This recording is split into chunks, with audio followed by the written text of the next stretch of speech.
안녕하십니까. 다문화 TVN 회장 유종근입니다.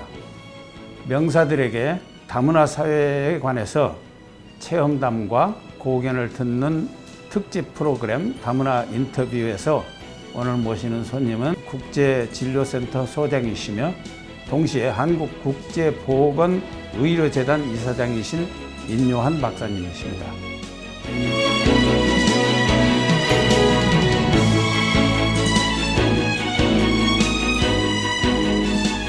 박사님 안녕하십니까? 네, 안녕하십니까? 예, 오래간만에 뵙게 돼서 네. 참 반갑습니다. 불러주셔서 감사합니다. 예, 나와주셔서 감사합니다. 먼저 우리 다문화 TVN 시청자 여러분께 인사 네. 말씀 좀 부탁드리겠습니다. 네, 저는 연세대학교 세브란스 병원에 국제진료소를 거의 30년을 맡았고요. 국제보건의료재단을 지금 2년이 조금 넘었습니다. 맡은 지가. 그래서 그 두 가지 책임을 지고 있는데 오늘 저의 제일 큰 관심사는 남북관계, 동서화합 그리고 다문화 가정입니다. 그래서 오늘 열심히 답하도록 하겠습니다. 박사님께서는 세브란스 병원 조금 전에 말씀하신 대로 국제진료센터 소장을 30년 이상 하시고 또 현재 한국국제보건의료재단 이사장을 맡으신 지가 2년 좀 넘었다고 했는데 그러면 국제보건의료재단은 그 전부터 있었습니까? 아니면 이사장이? 네, 국제보건의료재단은 이종욱 그 사무총장님께서 좀 근무 중에 일찍 그 세상을 뜬 관계로 이제 기념재단을 처음 11년 전에 만든 겁니다. 그 분께서 워낙 좋은 분이었고 너무 아쉬워서 이제 뜨시는 분들이 보건복지부 산하에 북한 이제 보건을 돕자라는 뜻에서 시작이 됐고 이제 더 넓게 이제 궤도국의 아프리카, 아시아 궤도국의 이제 이 모자 보건을 제일 많이 하고 여러 가지입니다. 국내에서 또 외국인 근로자 진료도 하고요. 아주 다양한 그런 사업들을 하고 있습니다. 그럼 최근에는 주로 어디 세브란스 병원보다 이쪽 활동을 더 많이 하십니까? 세브란스 병원에 좀 부실한 의사가 되어버렸습니다. 지난 1년 동안 한 10개 궤도국을 다녀왔고요. 그 다음에 이제 또 참 재밌는 일은 이제 궤도국에 700명이 넘었는데요. 그 보건 일꾼, 의사, 간호사, 뭐 여러 그 행정가를 불러서 한국에서 교육해가지고 또 파송을 합니다. 다시 자기 나라로. 그러면 이제 그 동창회를 또 만들어가지고 우리하고도 계속 유대 관계를 갖고 자기네끼리 그 나라, 각 나라에서 이렇게 좀 뭐랄까요, 시너지를 좀 이제 일하는데 좀 더 상승 효과가 일어날 수 있도록 그런 조직 개편도 이번에 시도를 했습니다. 이 남 돕는 일이 쉬운 일은 아니지만 아주 보람이 있고 또 정부 차원에서 복지부에서 뭐 굉장히 튼튼하게 밀어주고 있기 때문에 이 일이 아주 보람되고 참 굉장히 즐거웠습니다. 아쉬운 점이 있다면은 우리가 이제 북한 저는 늘 그렇게 얘기해 왔는데 정치하고 좀 그 뭐랄까요, 정치하고 이 인도적인 지원하고 좀 분리를 해서 예를 들어서 북한 국민하고 북한 정부하고 좀 따로 생각하자면 북한을 국민을 돕는 일을 앞으로 이제 하려고 지금 직원들하고 열심히 준비하고 있습니다.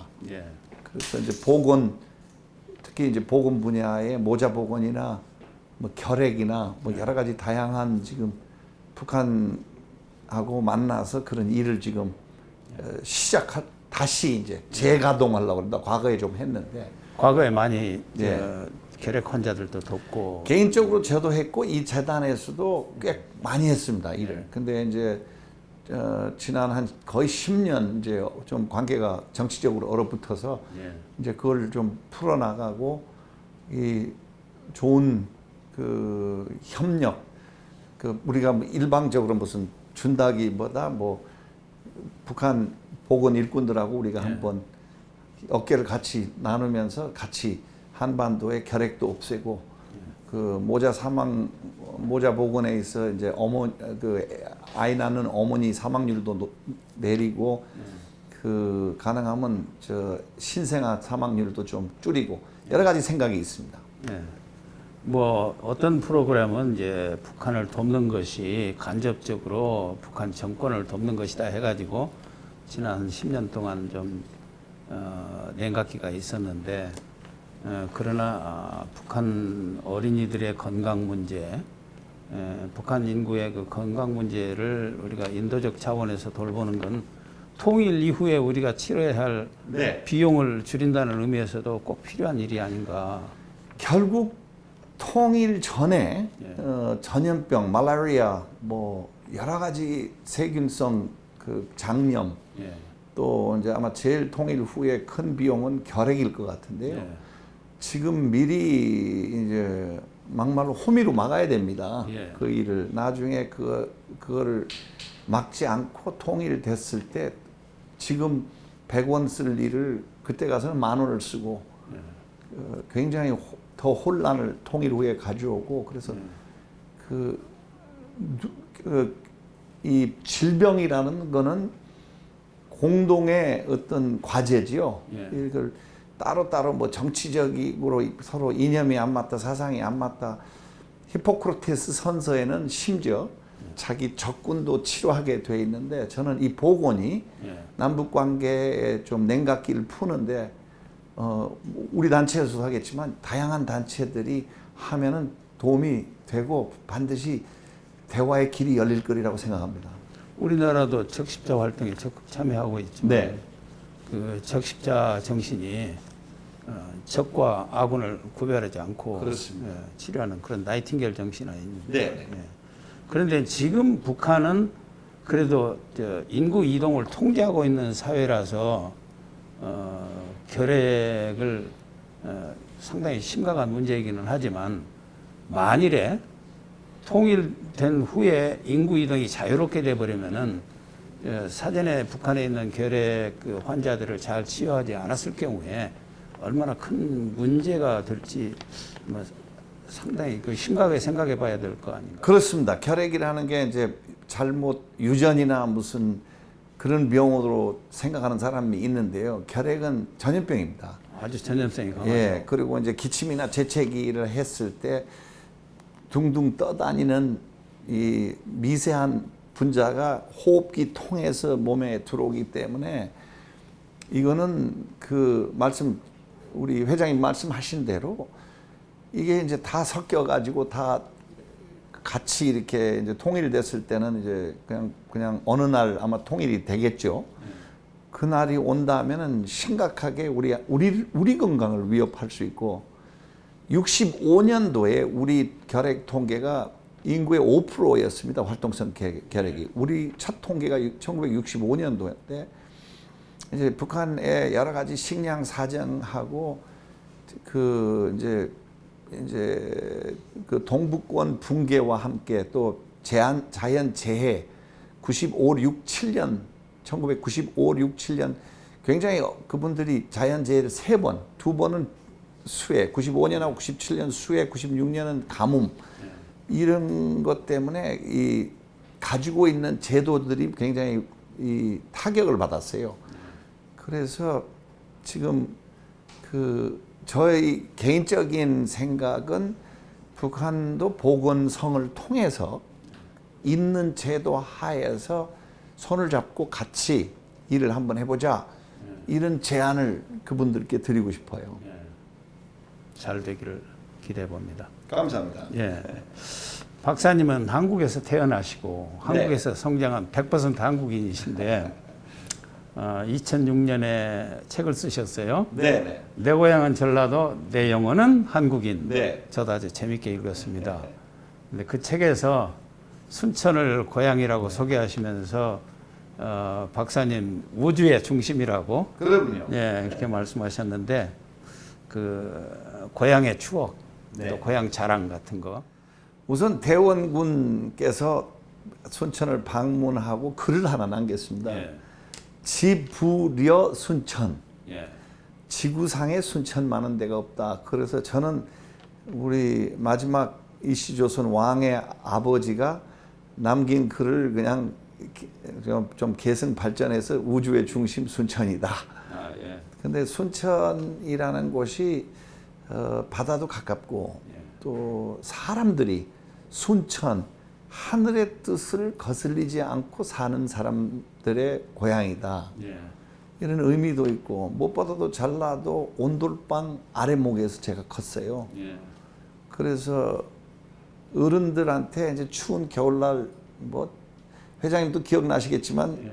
군부를 떼고 예. 들 앉아서 어른들한테 그 풍부한 지식 배우고 지혜 배우고 예. 그 다음에 인간이 어떻게 살아야 되는 도덕을 배우고 그래서 저는 저희 조상들이 뭐 워낙 교육과 교회 뭐 병원 교통에 일을 많이 했기 때문에 칭찬을 많이 듣는데 위에 3대가요. 4대째 후손으로서는 저는 사실 한국인한테 준 것보다 받은 게 훨씬 많습니다. 그래서 뭐 80년에 정원외 입학을 했죠. 연세대학교에. 한국이 아니었으면 제가 의사가 안 됐어요. 두 번째는 제가 91년도에 제일 젊은 부서장이 됐습니다. 그래서 지금까지 30여 년 동안 그걸 하고 있고요. 의사 시험 볼 때 고관절 그거 예, 한번 몰라가지고 고유 명사 때문에 고관절 탈구증, 뭐 홍반성 난창 이런 게 말이에요. 저한테는 그 영어도 안 써주고 한글도 안 써주고 고유 명사에 한자가 나오니까 뭐 저한테는 고등고시 뭐 과거 시험이었습니다. 근데 그거를 넘고 이제 제일 이제 기분 좋은 일은 2012년도에 제가 이제 특별 기여를 해서 주민등록증을 가지고 다니는 게 자랑입니다. 예. 그래서 저는 대한민국으로부터 기여한 것보다 받은 것이 많다.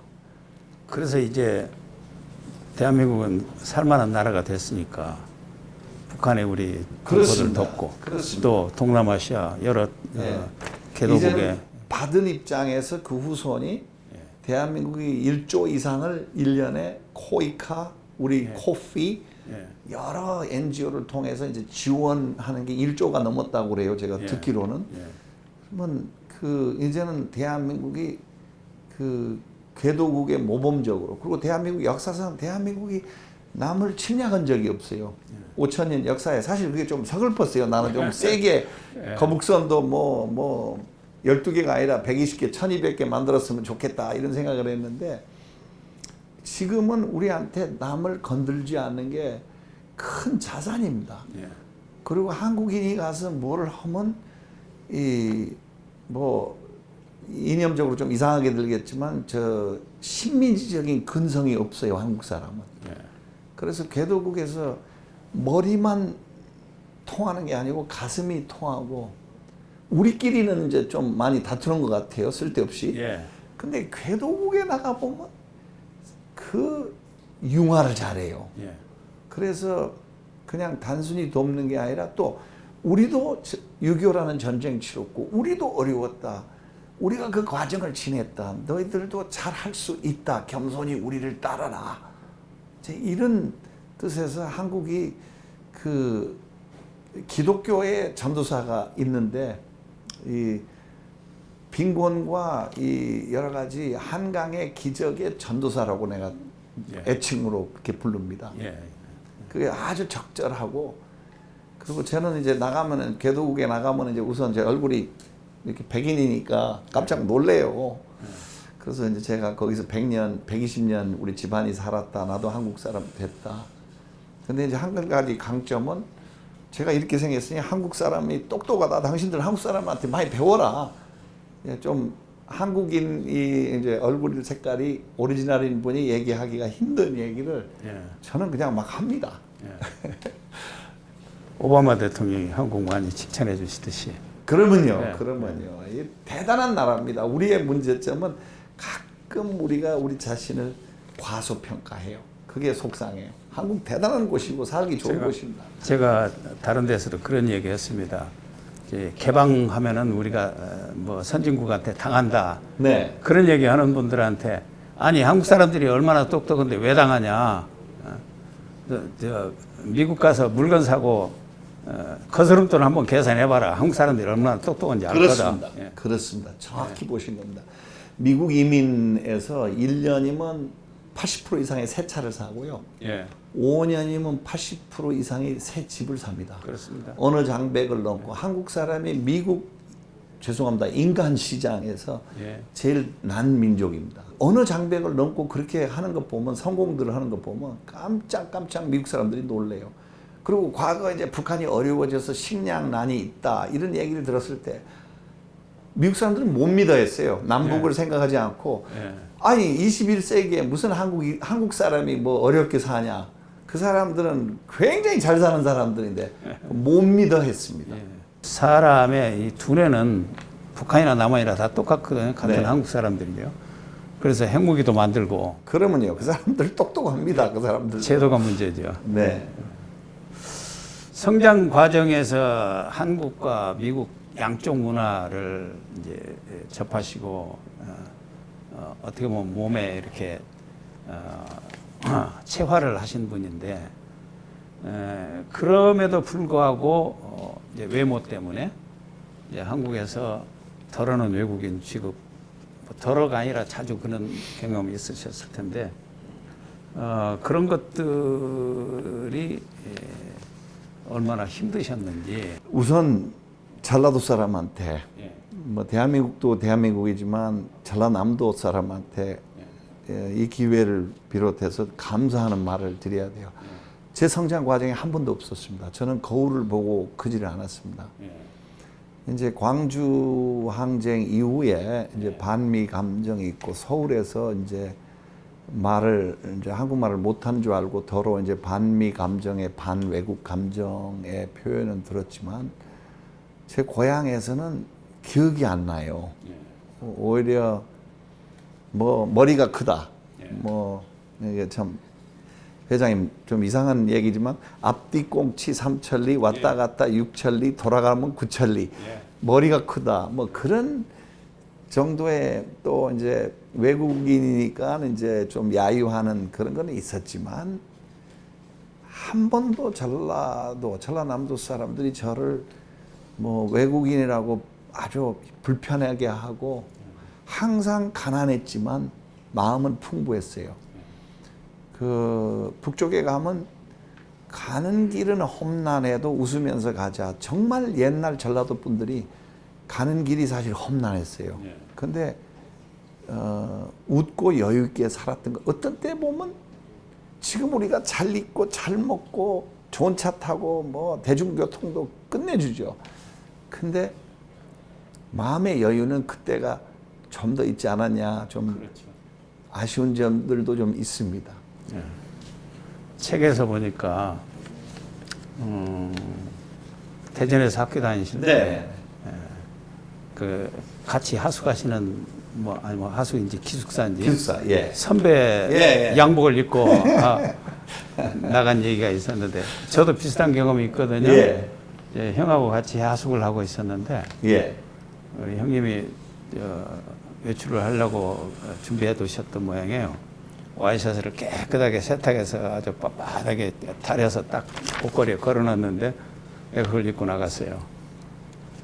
그랬더니 나중에 집에 돌아왔더니 집에 계신 할머니가 야 그거 네 형이 입고 나가려고 데려놨는데 네가 입고 나갔다더라. 그래서 뭐라고 하던가요? 그랬더니 참 내가 입으려고 그랬는데 그러고 아무 말도 안 하고 나가더래요. 제가 최기호라는 선배님 양복과 빼쪽 구두까지 예. 멋있게 대전 시내 영화 한 편 보고 들어와서 이제 틀림없이 맞을 줄 알았어요. 근데 머릿속에서 서양 가치관과 한국 가치관의 이제 충돌이죠. 근데 들어왔어서 이제 맞을 줄 알고 그때는 팼거든요. 후배를 말 안 들면. 근데 들어와서 형님 내가 이만저만해서 형님 양복을 입었습니다. 뭐 형님 구두도 내가 신었습니다. 근데 절대 안 잊어버려요. 저를 쳐다보지도 않고 잘했다. 벗어나라. 계속 숙제를 하고 계셔요. 그래서 이 앵글로삭슨 이 이 백인 민족은 네 나를 많이 따지는데 물론 이제 법률적으로는 법이 중요하죠. 그러나 규칙도 중요하고 그러나 사람이 먼저구나. 그래서 그 순간에 마음속에 와닿았던 거는 한국 문화가 한 수 위구나. 이렇게 너무 지나치게 네 나 따지지 않고 특히 옛날 동네 같은 경우에 공동체였잖아요. 예. 그런 게 참 소중하고 귀하구나. 우리가 서구 문화가 너무 들어올 때 젊은 사람들한테 얘기해주고 싶어요. 한국 문화가 뭐 못하는 게 아니라 더 좋다. 그거의 우리 형님은 또 나를 놀리기까지 해요. 얘야, 네가 한국에 좋아한 것은 다 변하고 있다. 그래서 형님, 제 나이 또래는 같은 가치관이고 소중하게 생각하고 후대들은 어쩔지 몰라도 저는 제 나이 또래하고 사니까 아직은 행복합니다.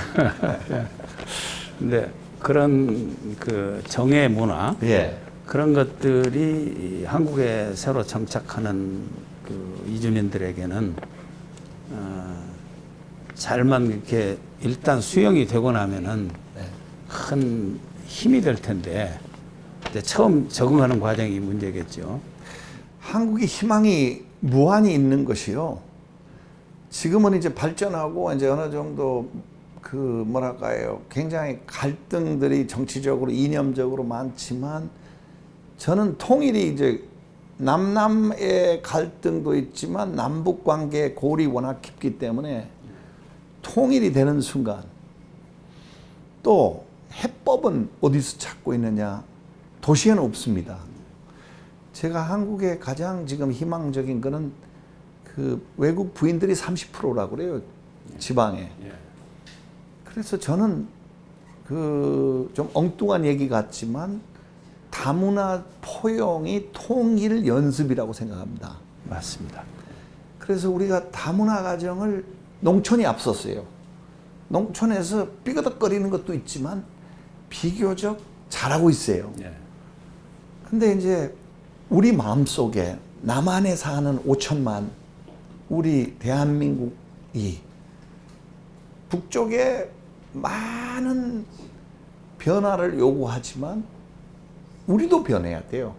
뭐 99%는 그쪽이 변한다고 하지만 우리 마음에도 우리 생각도 우리도 변해서 다문화 가정을 포용하듯이 이제 북에서 넘어온 사람들 또 이 조선족 저는 그 말을 싫어합니다. 조선 교포 아니면 뭐 중국 교포 그분들이 와서 어려운 일을 참 많이 해주는데 우리가 좀 연습을 통일의 연습을 다문화 가정 북쪽에서 온 사람 또 중국 교포들한테 조금 더 여유 건강보험도 주고 뭐 예를 들어서 무슨 노동허가도 좀 받게 해주고 좀 그런 포용한 모습이 북쪽까지 중국 그 국경을 통해서 소문이 들어가면은 우리는 항상 위에서 해결하려고 그러는데 우리의 모습을 조금 더 따뜻하게 조금 더 여유 있게 바꾸면은 통일이 좀 더 쉽게 부드럽게 되지 않느냐 이런 생각을 가져봅니다.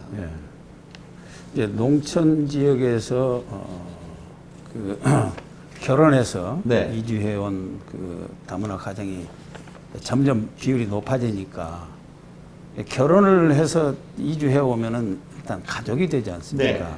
물론 그것도 처음에는 적응 과정에서 뭐 갈등이 없지는 않겠습니다만은 또 농촌에서는 뭐 다 이웃이 또 그 이웃 사촌이니까 여기 가정이면 우리 가정이고 이제 그런 면에서 다문화인을 포용하는 그러한 그 현장 교육이 잘 되고 있다고 그렇게 이제 생각이 되는데 저는 한 가지 더 생각합니다, 회장님. 저는 의사인데 이제 과학을 했기 때문에 동남아시아의 좀 먼 유전인자들이 한국 유전인자하고 섞이면은 굉장히 똑똑한 아이들이 나올 소지가 있어요. 그렇죠. 유전적으로 아주 뭐 그렇지 않은 사람도 있겠지만 우수한 걔네들한테 그 2세들한테 우리가 낙오자가 되지 않고 좀 챙겨주고 인요한이한테 좀 이 특혜를 줘서 의대도 나오겠는데 이분들도 잘 키우면은 뭐 아인슈타인 같은 사람들도 안 나올 거리라고 말을 못하죠. 그리고 또 한 가지 더 나가서는 어머니 나라에 베트남이 됐든지 태국이 됐든지 필리핀이 됐든지 어머님 나라에 얘네들이 나중에 어린 아이들이 커서 가서 이 자제분들이 다시 우리 민간 대사가 여러 가지 가능성이 열려요. 그래서 다문화 가정을 짐으로 생각한 분들이 많더라고요. 짐이 아닙니다. 가능성입니다. 그렇죠. 네. 제가 아는 기업인 한 분이 남원에 네. 공장을 가지고 있는데 그 동남아시아에서 온 근로자들을 아주 계획적으로 교육을 시켜요. 그래서 이 회사의 모든 그 필요한 지식을 충분히 배우고 기술을 배우고 나면은 본국으로 보내서 네. 앞으로 이 회사가 그 나라에 진출하는데 네, 이 사람들이 그렇죠. 와서 천병 역할을 하도록 하겠다. 그렇죠. 바로 그겁니다. 예, 그래서 한국어 교육을 아주 예. 회사에서 열심히 한국어 교육을 시키고 그래서 한국어를 잘 하고 또 그 회사에 대한 지식을 충분히 쌓으면은 본국에 가서 역할을 많이 할 수 있다. 제가 어제 예배당에 가서 예배를 드리고 마지막에 목사님 설교가 이제 차별화를 없애자. 예. 그 예수님의 동생 야곱이 쓴 글에서 차별하면 안 된다. 부자와 가난한 사람. 근데 예배 시간이 끝날 무렵에 목사님이 쭉 나가서 사람들을 끌고 나오는데 제가 깜짝 놀라는 거는 아프리카 예. 키 큰 근로자를 손을 잡고 데리고 나오더라고요. 예. 야, 그거 보고 내가 한국이 참 많이 이거 참 바람직스러운 거구나. 예. 변했구나. 그러면 그분도 그 차별을 많이 당했을 텐데 그래도 교회 안에서 교회가 이런 데에도 좀 앞장서야 되겠구나. 손을 잡고 나오는데 아주 감동적이었어요. 저도 나가고 싶었는데 저는 안 데리러 오더군요, 목사님이. 그래서 못 나갔습니다. 이사장님이 이제 한국형 앰뷸런스를 네. 만드셨다고 했는데 그 만드시게 된 과정 그리고 그 어떤 면에서 한국형인지 또 앞으로도 비슷한 계획이 있으신지. 이제 아주 긴 말씀을 짧게 드리면 84년도 4월에 아버님이 교통사고가 나셨는데 광주로 옮기는 순천에서 광주로 옮기는 과정에서 그냥 앉은 채로 운명하셨어요. 택시 뒤에서. 그래서 제가 의과대학을 졸업 그때 2학년이었는데 제가 굉장히 가슴 아픈 패밀리 히스토리를 아니요. 괜찮습니다. 오래전 일이니까요. 그래서 87년도에 이제 수련을 하고 91년도에 돌아왔는데 그때 92년도에 마치 아버지 친구들이 돈을 좀 보내서 근데 돈이 액수가 적었어요. 예. 그래서 앰뷸런스를 사서 그 지역에 한 대 기증하고 싶은데 그 돈이 충분치 않게 온 게 도움이 된 겁니다. 예.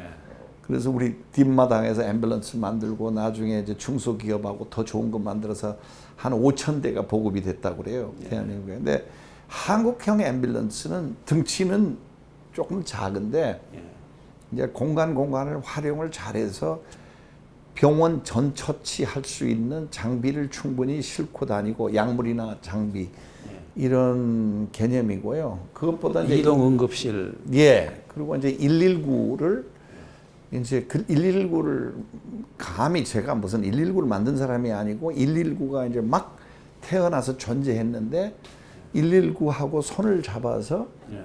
이제 전국의 소방서에서 그 환자 이송 그러니까 사고 현장에서 병원 뭐 교통사고가 됐든지 아니면 이제 갑자기 병이 나서 쓰러지거나 그랬을 때 이송하는데 이제 전라도 순천에서 모범 사업으로 처음 해가지고요.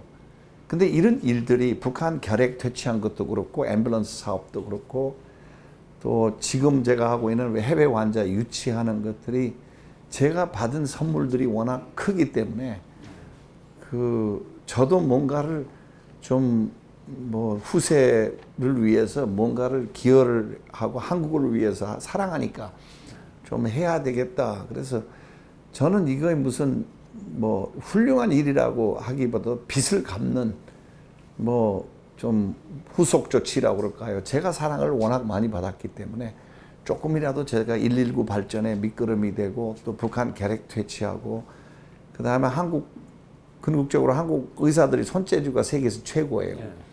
그래서 해외 환자 이제 7년 반 제가 남았는데요. 해외 환자 유치하는 데 있어서 그 한국을 의료의 한류화. 그러니까 하나의 산업입니다. 이것도. 그래서 봉사 정신도 있지만 이제 외국에 좀 돈이 있는 환자들이 한국 와서 단순히 치료받고 병이 나아서 가는 것도 있겠지만 이분들이 한국에서 또 자기 죽을 병에서 살아나면 또 얼마나 한국을 사랑하겠어요. 그래서 그 두 가지 일은 해왔고 이제 세 번째 일을 지금 하는 중인데 정말 보람이 있습니다. 이 재단에서 네. 여러 가지 사업을 펼치시는데 이제 그 중에 한 가지가 다문화들에 대한 의료 서비스. 네. 거기에 대해서 좀 설명을. 저희들이 이제 자동차 검진차 이제 진료 과목별로 이비인후과, 뭐 부인과, 그다음 엑스레이 차를 이제 주로 이제 근로자들이 많은 곳에 다문화 분들이 그 안산 이런 지역에 이제 보내서 예산이 그렇게 많지는 않습니다. 근데 그분들 이제 주말에 무료 진료를 하는 NGO들하고 손을 잡습니다. 우리 인력에 한계가 있기 때문에 이제 그 의료 기술을 가진 그 인력을 우리가 이렇게 조인을 해가지고 우리는 차량하고 예산을 그렇게 큰 예산은 아니지만 그렇게 해서 돕고 있는데 주로 이제 관심사가 이 건강보험 없는 사람, 그러니까 불법 체류한 사람. 거기도 역시 전염병 걸리면 우리 문제입니다. 그렇죠. 우리한테 옮겨올 수 있기 때문에. 그래서 그런 일을 하고 있는데 오늘 아침 회의에서 제가 그 일을 좀 늘리자, 좀 더 확대하자, 국회에 가서 예산 좀 더 부탁해보자. 이제 오늘 공교롭게도 오늘 아침에 그 얘기가 좀 나왔습니다. 과거에 비해서 어느 정도 개선이 됐습니까? 지역적으로는 우리가 제일 안산 이쪽 지역에 이제 근로자가 워낙 많기 때문에 하고 있지만 사실 지방으로 확대를 해야 됩니다. 지방에도 근로자들이 많이 외국 근로자들이 가 있거든요. 그래서 다문화를 챙기는 의미에서 이제 건강보험이 있는 사람들은 조금 부담이 없는데요. 건강보험 없는 사람이 병원 가면 특히 근로자 월급 가지고는 감당을 못합니다. 그렇죠. 그래서 이거를 전국으로 확대하는 그런 날이 좀 빨리 오기를 기대합니다. 한국에 새롭게 정착하는 다문화인들이 이 박사님이 그동안 한국에서 이제 살아오시면서 경험한 여러 가지 경험에 비춰봤을 때 특별히 그분들에게 뭐 조언이랄까 도움이 될 만한 말씀. 한국 사회가 5,000년 역사가 있기 때문에 한국이란 나라가 제가 4대를 살았는데도 이동갈비가 움직이면서 먹는 줄 알았어요. 그거 어디죠? 그 경주 토석정인가 거기에 왕이 뭐 술잔을 토석정. 거기 띄웠잖아요. 그러니까 갈비도 띄웠나 보다. 저는 이제 그렇게 어리석은 생각을 했는데 한국 문화나 한국 그 역사가 워낙 길기 때문에 양파 껍질하고 비슷해요. 벗겨내면 또 있고 또 있고 그게 크게 위협을 줄 수 있어요. 새로 오시는 분한테. 근데 많이 이제 6.25 전쟁 겪고 좋은 일도 있었고 산업화되면서 좋은 일도 많이 있었지만 한국 사람의 원래 배달민족의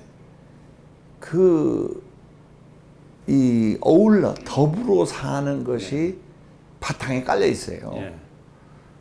그래서 이제 차별 대우도 받고 이제 손익을 따지고 사장이 뭐 물건을 만들고 뭐 불미스러운 일들을 당하지만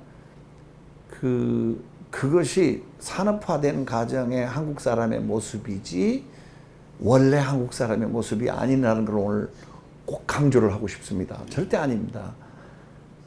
어렸을 때 모른 집을 들어가면 뭐 목마르면 물도 떠다 주고 또 보리쌀에 기억이 나요. 여름에 된장에 배추 쌈 먹고 있으면 와서 같이 먹자. 뭐 고구마에 겨울에는 고구마에 김치. 그때는 밥을 못 한 거거든요. 전라도에서 초가집에 살고 그런데도 그 고구마하고 김치를 같이 나눠 먹는 거. 한국 사람 바탕에는 인간을 중요시 한다. 여러 가지 오해 소지가 있지만 깊이 들어가 보면 정의 문화도 있고 또 더불어 사는 문화도 있고 그렇게 나쁜 사람들은 아니다. 그리고 이제 많이 변한 나쁜 것이 있다 하면은 사실 서구화되고 또 외부의 이상한 문화를 쉽게 받아들이잖아요. 잘못된 것을 빨리 받아들이더라고요. 그리고 한국도 이제 한번 제가 보기에는 이제 통일될 시점에 이거 한번 걸르고 가야 돼요. 네. 이 나쁜 거를 다시 버려야 돼요. 버려야 되는데 우리가 너무 정신없이 발달했기 때문에 그냥 성장을 쭉쭉 했기 때문에 저는 지게도 지어보고 농촌에서 다 해봤는데 어른들 얘기가 한번 지게 내려놓고 좀 쉬어서 한숨 돌리고 하세. 우리도 이제 좀 문학적인 표현이지만 한숨 돌리고 저도 이제 50대 후반인데 이제 지금 살아오면서도 그 생각이 자꾸 들어요. 한숨 좀 돌리고 그 다음 목적지를 정해서 다시 또 뛰어야 될 것 같아요. 우리가 뭐 경제 개발을 하던 초기에는 갈 길이 머니까 이제 우리가 선진국 수준에 왔으니까 우리가 지금 어디에 있고 어디를 가는지 우리가 어떤 사회를 그렇죠. 만들어 가는 되는 건지. 그런데 우리의 현실은 다문화 사회로 변하는 것은 원하든 원치 않든 현실입니다. 그것이 앞으로 불가피한 현실인데 그러기 위해서는 우리가 좀 더 조화로운 다문화 사회로 변하도록 노력해야 되겠다. 저희 다문화 TVM은 그런 과정에 도움이 되기 위해서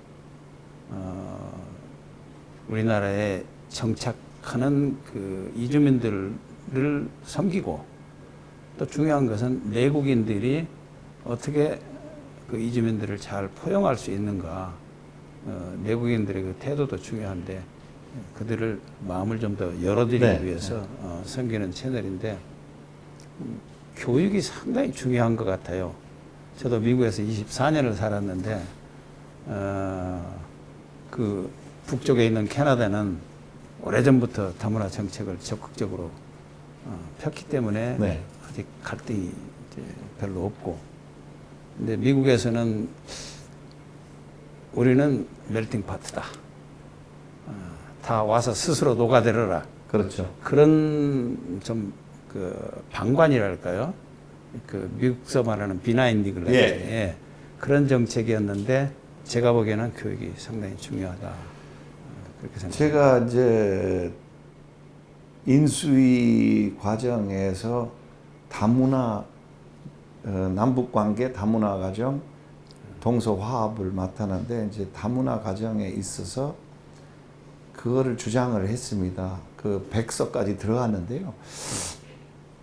그 2세가 나고자가 되지 않도록 교육을 잘하자. 그러면 두 번째 그 교육이 뭐냐? 한국 문화와 한국 말을 완벽히 2세들이 배울 수 있도록. 그러니까 어머니들이 이제 한국말을 완벽히 못하니까 좀 어려운데 여기에 우리가 좀 특별히 더 신경을 쓰자. 이제 이런 뜻에서 했는데요. 그 회장님 저는 변화가 기회라고 생각합니다. 다문화 가정하고 융화를 다문화 가정이 현실적으로 와 있기 때문에 이게 우리 나라의 이제 변화고 기회입니다. 예. 짐으로 생각하면 안 되고, 그 다음에 더 나아가서 말씀드렸듯이 통일의 이 연습이에요. 예. 연습이니까 다문화 가정을 해결하고 그 다음에 어느 날 통일이 되어버리면 우리가 남과 북이 이제 가치관을 같이 공유를 해야 되고, 그 다음에 이제 러시아로 연결되고 중국으로 연결되고, 한국이 뭐 한 단계가 아니라 5단계, 10단계를 더 발전할 수 있는, 또 예를 들어서 토목공사에 비유하면 우리가 남만의 길과 뭐 아파트와 뭐 이런 걸 많이 연습을 해봤는데, 그때 가서는 북쪽에 더 좋은 시설과 더 좋은 그 뭐 SOC 사업, 더 좋은 길, 더 좋은 그 가능성들이, 그래서 그리고 한국 사람이 제일 행복한 것은 일본 같은 나라는 지금 중증 우울증에 빠졌어요. 할 게 없어요. 근데 우리는 다문화 가정이 있고 통일을 앞두고 있기 때문에 물론 골치 아픈 일이 많습니다. 앞으로 그걸 해결해 나가는데. 근데 그런 도전을 받고 우리가 긍정적으로 나가면 한국의 미래는 아주 밝고, 또 우리는 섬이 아니고 지금 섬처럼 살고 있죠. 섬이 다시 반도가 예. 돼서 대륙하고 연결되면 이제 앞으로 차 타고 까지 그 구라파까지 갈 수 있잖아요. 그렇죠. 영국까지 갈 수 있잖아요. 그런 걸 생각할 때 참 미래가 밝구나. 할 일이 많구나. 그리고 건강 잘 지켜야 되겠구나. 그걸 좀 예. 보고 좀 죽기 전에 그걸 좀 봤으면 좋겠다. 이런 생각이 듭니다. 건강한 임 박사입니다. 책임져 주시고. 회장님도 예. 건강하십시오. 예, 저는 뭐 하나님이 저한테 건강한 육신을 주셔서 네, 아주 건강하게 잘, 다행입니다. 예, 이제까지 큰 병치레 없이 잘 지내고 있습니다. 조금 전에 말씀하셨지만 이 다문화 가정은 우리의 자산이거든요. 네, 그 특히 2세가 어머니 나라의 언어를 네. 배워두면은 자연스럽게 이중 언어를 구사하게 그렇죠. 되니까 그렇죠. 큰 자산입니다. 지금처럼 이제 세계가 단일 시장으로 이렇게 예. 통합된 시대에 그게 큰 자산이 됩니다. 이제 제가 미국에 살 때 한국 교포들이 그 당시에 그 2세들이 한국어를 안 배우려고 그랬어요. 아, 그런데 90년대 이후에 이거 한국어 배워둘 걸 왜 안 배웠는가 한탄을 하면서 제가 가르치던 그 러커스 대학교에서 네, 한국 학생들이 굉장히 많거든요. 네, 네. 한국어 과목을 개설해달라고 학교에 청원을 했는데 학교에서는 예산이 없다. 너희들이 모금을 해오면은 개설을 해주마. 그래서 완전 미국식이네요. 제가 그 학생들을 도와서 모금을 해줘서 네, 네, 한국어를 개설을 하고 네. 그랬습니다. 네, 네. 요즘에 한국어 가르치는 학교가 많지만 그때만 해도 그런 실정이었는데, 중요한 것은 이 아이들이 일찌감치 한국어를 배웠으면 좋았을 텐데 안 배웠다가 나중에 성장해서 보니까 한국어 배워뒀으면 참 좋았겠다. 지금 국내에 계시는 다문화 가정에서도 2세에게 어머니 나라 언어를 꼭 가르쳐 주라고 이 자리를 빌어서 강조하고 싶은데, 아까 그 자산이라고 말씀하시니까 그 생각이 났습니다. 그 어머니 나라 언어 잘하시죠? 영어는 좀 하죠.